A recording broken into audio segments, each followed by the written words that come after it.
It is now my honor to introduce our honorary degree recipient, Maxine Tuckman. This, of course, is a homecoming for Maxine. Maxine graduated from New College of Florida in 2004 with a bachelor's degree in political science and international studies. She's currently the co-founder and CEO of the Miami-based tech company Caribou, named a Best of 2020 app by Apple. Please read her full, amazing biography in your program. Max, would you please come to the stage, to the front? We're going to do you want to wear your Today we celebrate Maxine for her success as a gifted entrepreneur, for her passion for youth and social justice, her vision for change, and her commitment to her community. In Maxine's own words, she said, "I'm so grateful that what we've built is changing lives." And so, by the virtue of the authority vested in me by the Board of Trustees of New College of Florida, it is my privilege to confer upon you the degree of Doctor of Humane Letters, honoris causa, with all its customary rights and privileges. Congratulations.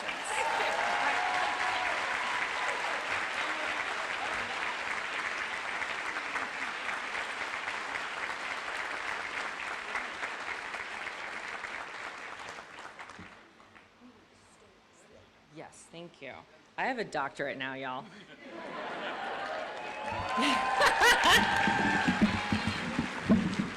I'm a little taller than everyone else. Well, thank you, President Oker, the New College community, and to the committee for nominating me. I am delighted and terrified to speak at my alma mater. It's been almost 20 years since I graduated from New College, and even though I am wearing shoes and I don't have on fairy wings, I swear I went here. I was even NCSA president, which is also a shocker. My campaign slogan was that I don't sleep and I don't celebrate Christmas, so I could work 24/7 for my fellow students. And somehow I won by 2 votes, so I was lovingly called Landslide Maxime. It's incredible to see so many of my professors in the audience. Now that I don't have any papers due for them, I feel way more relaxed in their presence. Friends and family, how special it is to have you here. And yes, this is the weirdest graduation you will ever go to. And yes, you will somehow find a way to bring it up in almost every conversation you have in the future, just like my parents have. To be asked to come back here to the place that has a true impact on my career and life and to be your speaker is an astonishing honor. New College was the obvious choice for me.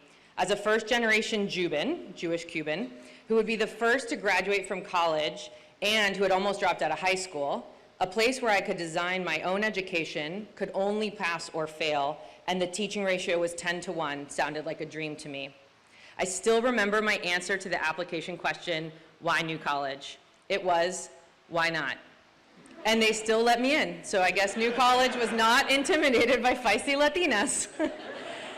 Graduating class, thank you so much for letting me be a part of your day. I'm in awe of you all. Having to go through the last 2 years of your college career while the world was falling apart around you is nothing short of inspirational. Honestly, if you can get through that, you'll be able to get through anything.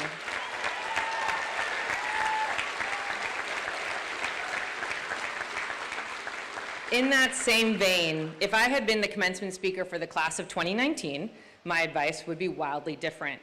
I would have given you advice on getting a job. Now it's very clear that the best way to shape your future is to build the future yourself. So my goal today is to help you navigate a brave new world and to be bold enough to give you advice for a life and future career that unfortunately no one in this tent has gone through before you. That sounds terrifying and daunting, but hopefully you'll remember one of my 10 pieces of advice when the time is right for you. Number 1, know that nothing lasts forever, so be open to and embrace change. As a society, we have turned forever into the only acceptable definition of success. If you go on to a grad program and never do anything with it, let it bring joy to you that you studied something you loved more in depth. If you start a business like me, but decide to close it after a while. Relish in the fact that you made the customers you served at that time really happy. If you marry someone and the marriage is good for a while and then stops working and you get divorced, take comfort in the fact that you shared your life in a wonderful way with someone for a period and probably learned something new about yourself. You will find success in many things in your life, so treat those moments, no matter how long they last, as precious. All right, number 2, make being underestimated your fuel. People will make assumptions about you, and unfortunately, you cannot control that. But what you can control is how you let it affect you. I had a professor once tell me I wouldn't amount to anything because I was only accepted to that school because I checked the Latina box on my application. For years, I doubted my qualifications for everything. I felt undeserving of success and assumed, like this professor, that I was just a charity case or part of a diversity quota. I wasted years doubting myself until I met a man by the name of Gary Trujillo. I was at Harvard Business School's Welcome Weekend, and he told a story that was very similar, and it was a comment made by a fellow student once they learned he was Mexican. During office hours, he brought up his new self-doubt to a professor who quickly righted the ship. He said, "Gary, so what? Maybe you did get in because you're Mexican, but you won't graduate just because you're Mexican, so go show them how truly overqualified you are to be here."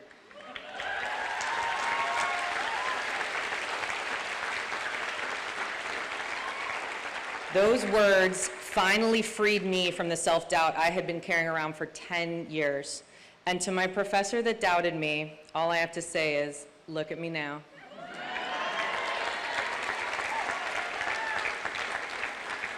Number 3, playbooks are being rewritten, so get involved in writing them. This is across all industries, so this is the best time to get involved in something you are passionate about. Everyone is having to reinvent the way they do business, government, research, etc. It's an amazing time to start to build something. Number 4, related to number 3, if you're not going to go out and build your own thing yet, attach your cart to the right horse. Since we're all reinventing the way we work, get hired by people who will sponsor and support you. Don't look for mentors, seek out sponsors. A mentor is forced to check in and have coffee with you. A sponsor will put their name behind you, open doors for you, and will help you get in the room and a seat at the table. That is way more important than working on interesting projects and incredibly more valuable long-term to your career.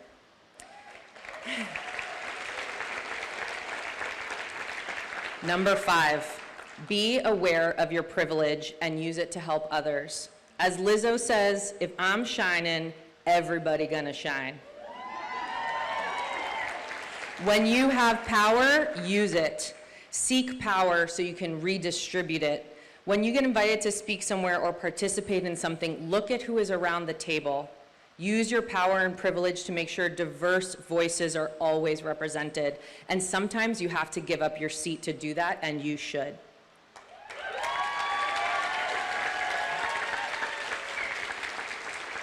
Number 6, pursue your dreams at any cost. My favorite book is The Alchemist. I read it almost every year, and each time it means something different to me depending on where I am in my life. But the central theme stays the same. Put your mind to something and the world will conspire to help you. No matter how difficult building a startup has been, I've always trusted that the obstacles were lessons to learn from. Life comes with its twists and turns. It is never a straight line. If it is, you actually aren't living or fulfilling your true potential. Most importantly, follow the omens, or in plain terms, follow your gut or intuition. Identifying as a woman, a Latina, and basing our company in Miami means I had a very small chance of building a successfully funded startup. But I trusted my gut, followed the signs, and put all of my energy into creating Caribou. The universe conspired to help me, and we beat all the odds. Less than 2% of venture capital dollars go to women and people of color. Somehow with those odds, I became the 59th Latina to raise over $1 million, and we've now raised over $6 million.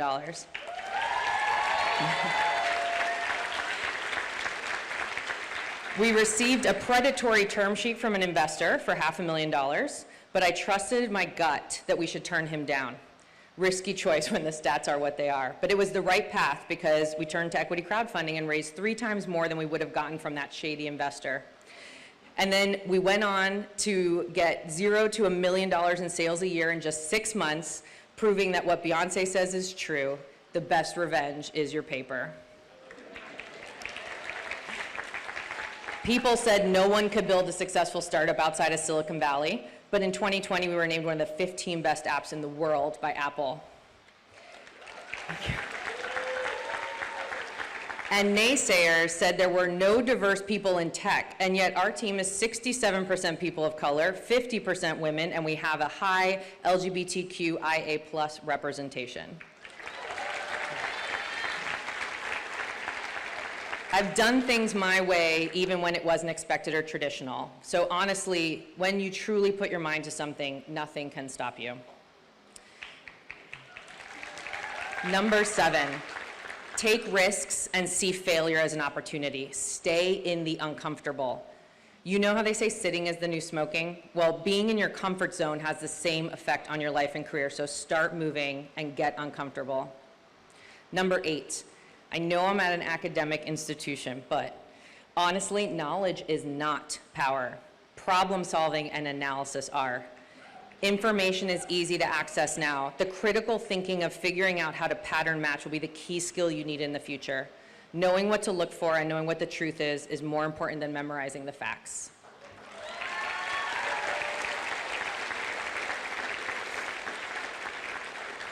Number 9, as the saying goes, YOLO. The past 2 years have taught us that you only live once, so Marie Kondo your life. Live in the moment and only do things that bring you joy. You only have 86,400 seconds a day. Does what you're doing bring you joy? If not, don't finish the movie, the book, or even the degree. Leave the relationship. I found a website once that had a sobering look on what you can truly do in a lifetime. If you assume a 100-year life, I personally have 60 summers left. I swim in the ocean twice a year, so I have 120 more swims. If I read 5 books a year, I get 300 more. The same often goes for old friends. In Dortstein, I lived in our self-created Esquina Latina, and I sat around playing Mafia with the same group of women about 5 days a week, 2 of whom are here. In 4 years, we probably racked up 700 group hangouts. Now scattered around the country with totally different lives and schedules, the group of us are in the same room at the same time, probably 10 days each decade. That means I have 40 days left with them. I know, depressing. But why the Debbie Downer info? It's because proximity matters. Living close to the people you love becomes incredibly more important as you go through life. After these past 2 years, I think we can all probably agree that how you spend your time and with whom matters. Prioritize accordingly, make each moment count. Set your boundaries and live the life you want, not the one people want for you. Yeah. And lastly, be present. Knowing how fleeting time can be when you're with people that matter to you, make it quality time. Every moment is precious.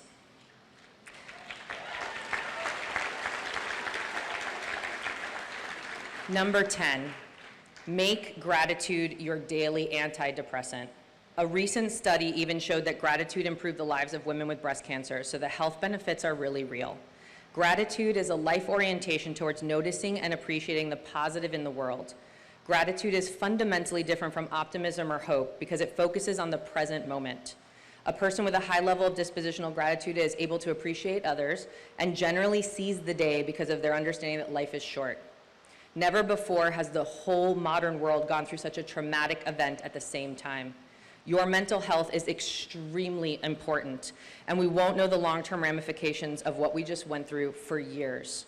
So something you can do every day to help is to express your gratitude. You can start tonight. Whoever came here to celebrate your graduation, this is the time to tell them how grateful you are that they helped you become who you are today. And even if there's a complicated relationship, you can have gratitude for the fact that they showed up for you tonight. Tomorrow, write a letter, send an email or text, or just tell the barista how grateful you are for the caffeine or the flight attendant for showing up so you can get where you need to go. Patience and gratitude are what the world needs more of right now, and selfishly, it will probably improve your health.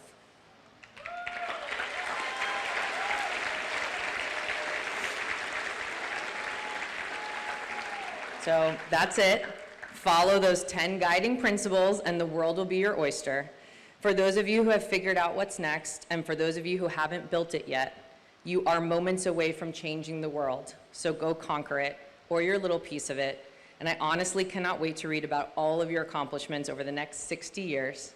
Thank you to this class and to this institution. The pleasure and honor to be with you today were truly mine.